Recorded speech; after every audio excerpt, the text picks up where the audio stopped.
You know, usually when we talk about a monster or a threat in a far-off sci-fi universe, there is this ingrained expectation of simple binary aggression. Right, yeah, like a predator-prey dynamic. Exactly. You encounter a hostile alien species, say something like the Tyranids, or, you run into a Khorne bloodletter, Yeah. and it bares its teeth, it charges at you, and its entire goal is just to end your life as quickly and violently as physically possible. It's a very clean dynamic, all things considered. I mean, it's life or death. The threat is immediate, it's visceral, and it's driven by highly recognizable emotions. Like anger. Anger, hunger, a desire for conquest. You are facing an entity that wants to destroy you, and the transaction is, well, it's entirely physical. You fight back, you survive, or you die on the spot. But then you step into the grim darkness of the 41st millennium, and specifically you step into the reality of the demons of Nurgle, and suddenly that clean predator-prey dynamic just shatters completely. Oh, absolutely. It falls apart. Right. So we are looking at a threat landscape today for you guys that is deeply murky. When you examine the lore surrounding Nurgle's legions, particularly the insights from the treatise we're looking at today, the Joyous Rot, you realize you aren't just fighting a physical enemy. No, you're fighting a psychological and spiritual infection, which is so much worse. It really is. So welcome to this deep dive. Today, our mission is to unpack the terrifying philosophy, the structure, and the ultimate goals of these demons. Because when you think demonic legions, your brain automatically defaults to rage, right? Right. You picture boundless ambition, swift, violent destruction, fire, brimstone, all the classics. Yeah, exactly. But the Joyous Rot explicitly states that Nurgle's demons are the complete opposite. And that assumption is exactly what makes this specific faction so uniquely terrifying. I mean, they are not driven by rage, and they possess absolutely no ambition, none. Which is wild for a demon. Right. Instead, their entire existence revolves around a grotesque cycle, and this is the concept that truly burrows into your mind when you read the text, an infectious joy. Infectious joy. Coming from a literal rotting demon. It's such a jarring juxtaposition, you know? It really is. So to you listening, we are promising you an exploration into a cosmic force that uses despair and disease not merely as weapons to kill you, but as a bizarre, twisted form of salvation. Yeah, the ultimate horror isn't sudden death. It's being made to watch your own slow decay. And worse, being made to feel grateful for it. Just saying, that gives me the chills. But we need to figure out the mechanics of that. I mean, where do they actually come from? If they aren't born of the fiery emotions of war, what is their fundamental nature in the warp? Well, to understand their origin, you really have to look at the mechanics of the immaterium itself. Okay, lay it on us. So the warp is a reflection of emotion, right? And these specific entities are born from profound despair. But it's a very specific flavor of despair. It is the ultimate acceptance of inevitable death. The ultimate acceptance, not the fight against it. Exactly. Imagine a hive city suffering from a generational plague. For the first few weeks, there's panic, anger, violence, riots in the streets. Which feeds other entities in the warp, presumably. Right, exactly. Khorne gets the anger, Tzeentch gets the scheming for a cure, but eventually the medicine runs out. Right. The quarantines fail, the population realizes that nobody's coming to save them, and they are all going to die. Wow. And that collective sigh of resignation, that heavy, crushing realization that the struggle is over, that emotion pools in the warp, it stagnates. It ferments. So they're the physical manifestation of a society just like giving up entirely. Yes. The treatise describes them as fragments of the plague god's immense will, pieces of his, quote, eternal rotting garden. Which brings us to their culture, combining that utter despair with infectious joy, because they aren't fighting for glory or territory. No, not at all. They are celebrating the spreading of their grandfather's gifts, right? The diseases and the rot. The word gifts is central here. I mean, the diseases aren't ordnance. They aren't bullets fired from a gun. They are seen as blessings that bridge the gap between the mortal realm and that eternal garden. I was trying to map this onto a real-world psychological model to help ground this concept for you listening, because it is so alien. Think about the 5 stages of grief, denial, anger, bargaining, depression, and acceptance. Oh, that's a great way to frame it. Right. Because if we look at standard 40K villains, a lot of them operate in those early stages. Khorne is obviously the anger stage, just a pure refusal to accept vulnerability expressed through lashing out. Sure, yeah. And Tzeentch could totally be seen as the bargaining stage, like endless scheming to try and exert control over a universe that is fundamentally chaotic. But Nurgle's demons, they have completely bypassed the struggle. They really have. They represent a twisted, toxic weaponization of the acceptance stage. That framework really highlights the insidious nature of their threat. They are the embodiment of that final stage, but it is a malignant acceptance. Malignant acceptance, I like that. Yet it isn't a peaceful resolution, It's a surrender that actively infects everything around it. Here is where I'm genuinely stuck, though, looking at the source text. The concept of joy. Yeah, the joy is hard to wrap your head around. How can a creature born out of pure, unadulterated despair possibly feel joy? Are we talking about genuine happiness here, or is this just some semantic trick? Like a coping mechanism for the misery of existence? Well, you're touching on the central paradox of this entire faction. And to understand this joy, you really have to analyze what it is replacing. Okay. Think about the sheer exhausting caloric output required to fight off disease. Think about the mental energy required to maintain hope in a hopeless situation. It's exhausting just thinking about it. Right. The relentless, grinding struggle to stay alive when every single thing around you, including your own body, is actively decaying. That struggle is agonizing. Yeah, it takes a massive toll just to keep your head above water. Exactly. So the joy these demons experience and the joy they force upon their victims derives entirely from the cessation of that struggle. Oh, wow. It is the overwhelming narcotic relief found when a conscious being finally, completely stops fighting the inevitable decline. It is the joy of letting go. So it's not like jumping for joy, it's the joy of... When you stop treading water and just allow yourself to sink to the bottom, the thrashing stops. There is a moment of profound, terrible peace. Right. And that peace, extrapolated out to a cosmic, demonic scale in the warp, manifests as this infectious, grotesque joy. It's not the joy of winning a prize. It's the joy of putting down a backpack filled with lead that you've been carrying your entire life. Yes. The backpack being your survival instinct. That is the exact mechanism. And this brings a sinister clarity to their use of familial terms. They refer to the plague god as a grandfather. It's a brilliant subversion. Honestly, it makes my skin crawl. It is completely designed to subvert your fundamental expectation of deity in this universe. I mean, a god of war punishes you for weakness. A god of ambition uses you as a pawn. But a grandfather just loves you. unconditionally. Yeah. A grandfather doesn't care if you're weak or sick or failing. Yeah. He spoils you with gifts. It replaces the sharp, biting edge of a hostile galaxy with the smothering, grotesque affection. Smothering really hits the nail on the head. It's akin to a toxic relationship where the abuser completely isolates you and convinces you that their abuse is the purest form of love. Exactly. That no one else in the galaxy could ever accept you the way you are, decaying and broken. And that ties perfectly into the concept of the demon being a fragment of an eternal rotting garden. Because if we examine the ecology of a garden, it requires a complex, interconnected system. Sure, yeah. In a thriving natural environment, the fungi, the soil, the dying leaves, they possess no individual ambition. A fallen leaf doesn't seek military glory. It just rots. It merely decomposes to feed the roots of the wider ecosystem. So by framing the demons as fragments of this garden, we understand that they lack personal egos entirely. They view themselves as inextricably linked components of a larger, harmonious ecosystem of decay. So you don't have demons of Nurgle out there trying to get medals or rank up in the hierarchy out of sheer pride or backstab each other for personal power like you might see with other Chaos factions. Absolutely not. They are just happily decomposing compost, absolutely thrilled to be turning into dirt so the toxic flowers can bloom. It is the total eradication of the self in favor of the rot. They're a collective moving ecosystem. Which, okay, that opens up a massive logistical question for me. Go for it. If they lack ambition, right, and they don't have human-like egos driving them to conquer a planet, how do they actually mobilize an army? Ah, right. Because you would assume that an army of rotting, joyful, entirely accepting creatures would just be a disorganized sludge, like a tidal wave of chaotic biological waste. You would assume it would be pure anarchy.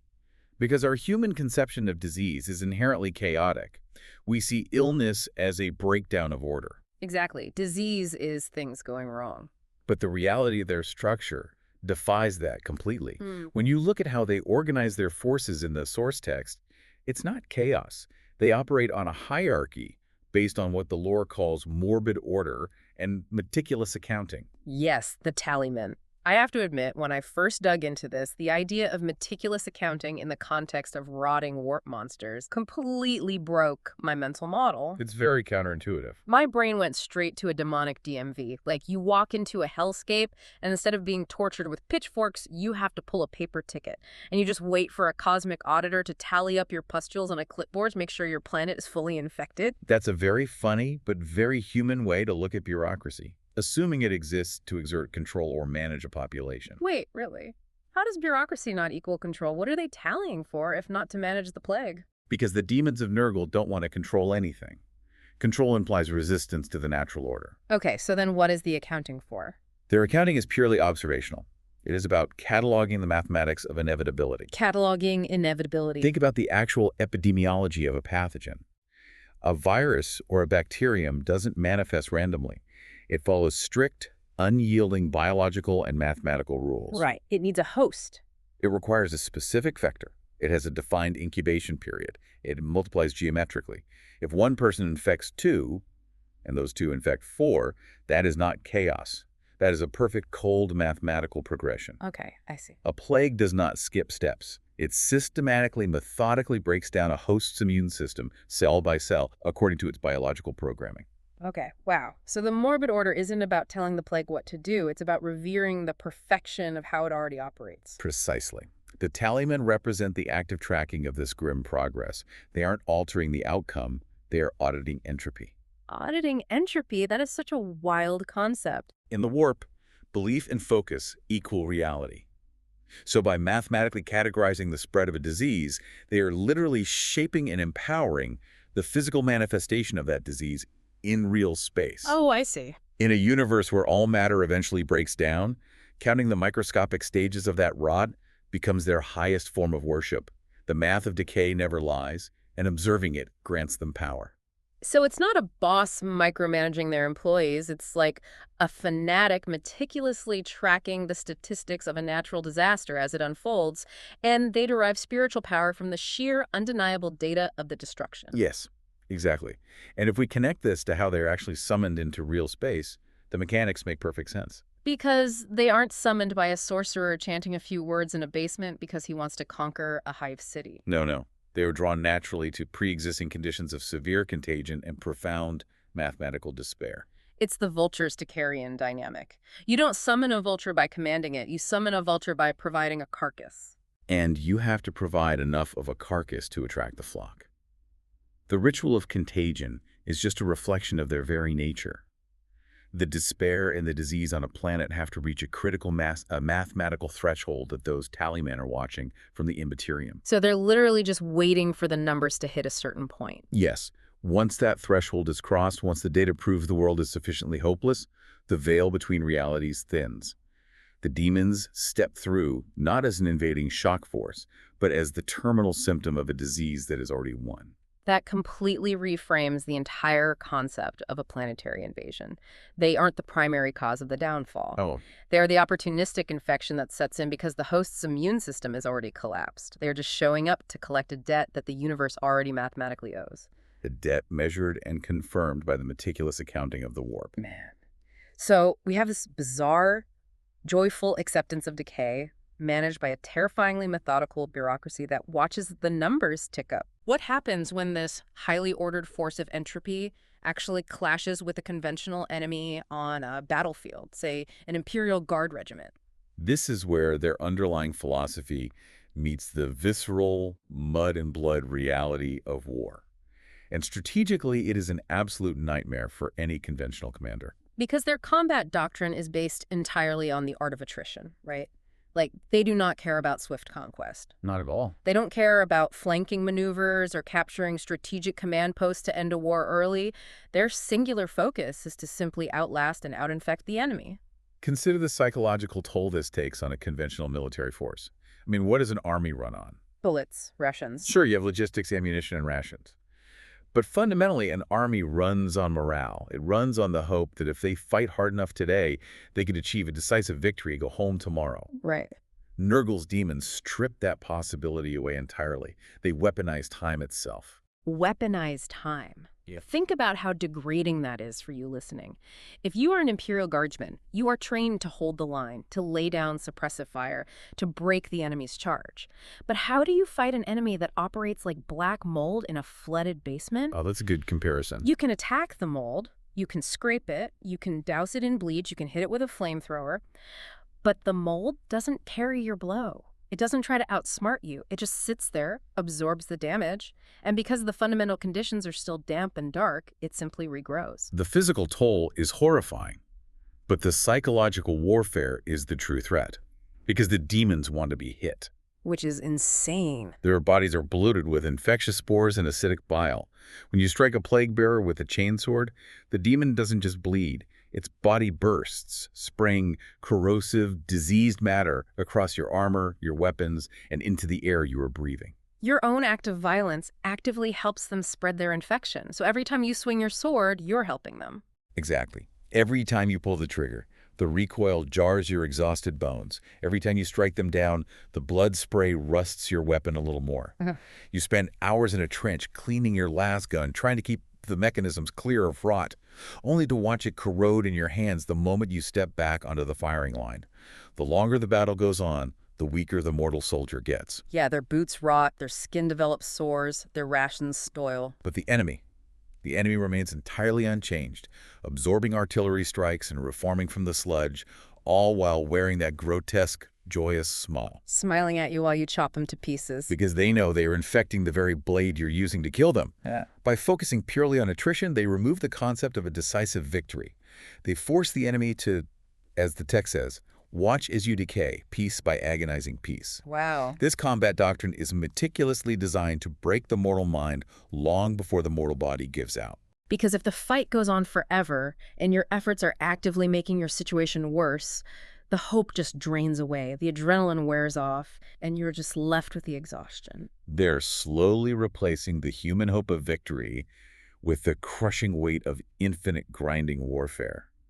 The combat isn't about killing the soldier quickly. It is designed to simulate the prolonged agony of a terminal illness on a macro scale. Right. They want the defending army to reach the point where the weight of the rifle, the constant coughing, the rust on the armor, and the endless unyielding tide of grinning foes becomes simply too much to bear. They are actively trying to push the soldier to that final stage of grief we talked about at the beginning. They are pushing them toward acceptance. Yes, they grind the defenders down until the human realizes they cannot win, they cannot run, and the only way to stop the exhaustion, the only way to end the terrible pain of the struggle, is to simply stop fighting. To drop the heavy backpack. This means their military strategy is completely intertwined with their spiritual goals. The attrition isn't just a military tactic to hold ground. It is a live evangelism strategy. They are preaching the gospel of despair through trench warfare. That is the perfect way to articulate it. The battlefield is their cathedral, and attrition is the sermon. Which forces us to look at their endgame. Because if their entire combat strategy is just waiting for the enemy to give up, what happens when they actually win? A normal victorious army occupies the territory, rebuilds the infrastructure to serve their empire, and moves on. What does a victorious demon of rot do with a conquered world? They enact the ultimate horror. Their goal is not to destroy the galaxy, which is a pretty common misconception about demonic hordes. Really? Because you'd think they'd just want to wipe everything out. Right, but destruction is finite. Destruction ends. The demons of Nurgle want to convert the galaxy. They want to transform it into a macrocosm of their eternal rotting garden. And a garden requires life to feed on. They don't want an empty vacuum of space. They want a vibrant, highly active, albeit totally putrid, ecosystem. Yes. They embody the greatest existential fear of the Imperium. They serve as physical, undeniable proof that the universe is a place of inevitable decline, not of hope or progress. That ideological threat is massive. I mean, the Imperium of Man is built entirely on the concept of human progress, of stubborn defiance against the dark. It is built on raging against the dying of the light, no matter how impossible the odds. And Nurgle's demons present a philosophical threat that cuts deeper than any physical blade. By their very existence, they mock the Imperium struggle. They are the living embodiment of entropy. Yeah. They look at the stoicism of a space marine or the rigid discipline of an Imperial Guard regiment and say, look at your armor. It still rusts. Look at your grand heroes. They still age, succumb to disease, and die. Look at your sprawling empires. They inevitably crumble into dust. They prove that human defiance is just a temporary anomaly in a universe that fundamentally trends toward decay. You are basically fighting gravity. Which brings us to the most chilling concept in this lore. Their ultimate weapon is making the victim feel grateful for their own decay. It is the concept of conversion. The gratitude aspect is what really messes with my head. It's the ultimate form of cosmic gaslighting. You have an enemy that slowly breaks your mind until you are literally thanking them for the disease that is eating your flesh. It is incredibly grim. It's Stockholm Syndrome on a cellular, spiritual level. The lore uses the phrase, "the only way out is through." Consider the implications of that phrase in this context. Usually if you hear the only way out is through, it's a motivational concept. A coach telling you to push through the pain of a marathon or a therapist telling you to process your trauma. It implies that on the other side of the hardship is triumph or healing or a better, stronger version of yourself. But Nurgle twists it. Right. Through just means enduring the long, agonizing process of rotting away until you are nothing but compost for their garden. They take a promise of hope and invert it into a promise of endless suffering. It is a phenomenal perversion of human resilience. The physical rot, the diseases, the plagues that scour the battlefield, these are entirely secondary to the plague god. Secondary? Wait, how can a plague be secondary to the plague god? Because the physical rot is merely the mechanism.